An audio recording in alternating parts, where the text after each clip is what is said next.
পটুয়াখালীর কলাপাড়ায় দর্শনার্থীদের জন্য উন্মুক্ত করা হয়েছে কমান্ডার খুলনা নৌ অঞ্চলের শেরেই বাংলা ঘাঁটির আধুনিক জাহাজ বাংলাদেশ নৌবাহিনী জাহাজ কুশিয়ারা। এ বিষয়ে বিস্তারিত থাকছে শহীদ মোহাম্মদ রাসেলের প্রতিবেদনে।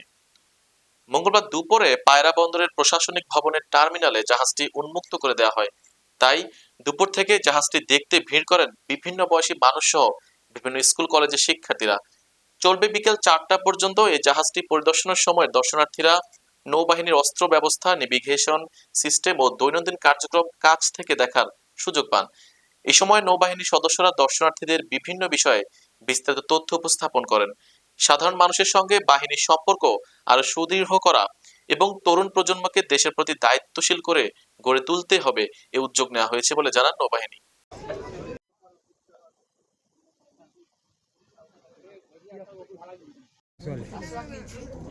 ও শোনো, এই গানটা তোমার ঘন্টায় 120 থেকে 140 টাকা।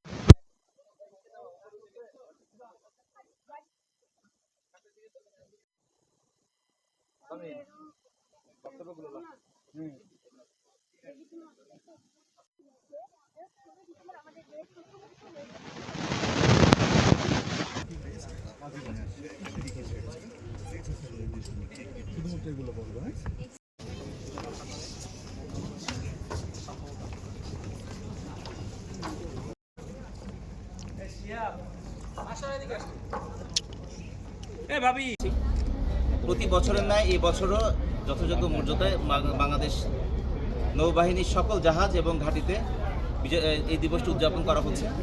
1971 সালের এই দিনে পাকিস্তানি হানাদার বাহিনীর বিরুদ্ধে আমাদের দেশের বীর মুক্তিযোদ্ধারা দীর্ঘ 9 মাস রক্তক্ষয়ী যুদ্ধের মাধ্যমে যে অর্জিত স্বাধীনতা, সেই স্বাধীন দিবসটি পালনের উদ্দেশ্যেই মূলত আমাদের খুলনা নৌ অঞ্চলের সকল জাহাজ এবং তার অধীনস্থ আমরা যারা কর্মরত আছি তারা এই দিবসটি যথাযোগ্য মর্যাদায় পালন করে থাকি। এরই ধারাবাহিকতায় আমরা নৌ সদর দপ্তরের পরিকল্পনা এবং কমান্ডার খুলনা নৌ অঞ্চলের জাহাজ বা নৌজা কুশিয়ারা এবছর পটুয়াখালীতে সর্বসাধারণের উন্মুক্তকরণের উদ্দেশ্যে আমরা এখানে এসেছি এবং এই পরিপ্রেক্ষিতে আজকে আপনারা সবাই এখানে এসেছেন এবং দেখছেন যে আমাদের জাহাজটি উন্মুক্ত করা হয়েছে। আমরা মূলত এই জাহাজটি এখানে নিয়ে আসার মূল কারণ হচ্ছে যাতে এই অঞ্চলের লোকজন আমাদের নৌবাহিনী সম্পর্কে জানতে পারে, নৌবাহিনীর জাহাজ সম্পর্কে জানতে পারে এবং এদেশের নতুন প্রজন্ম যারা জাহাজ দেখে, আমাদের নৌবাহিনীর কর্মকাণ্ড দেখে তারা নৌবাহিনী তথা সশস্ত্র বাহিনীতে যোগদানের ব্যাপারে উৎসাহ বোধ করে।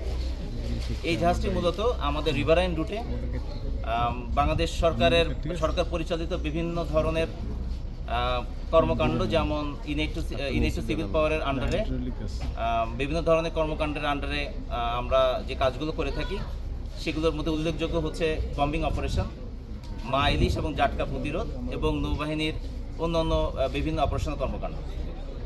তো তারই ধারাবাহিকতায় যেহেতু এই জাহাজটি এখানে এসছে এবং এখন পর্যন্ত বিপুল সংখ্যক দর্শনার্থী আমাদের জাহাজটি পরিদর্শন করেছেন।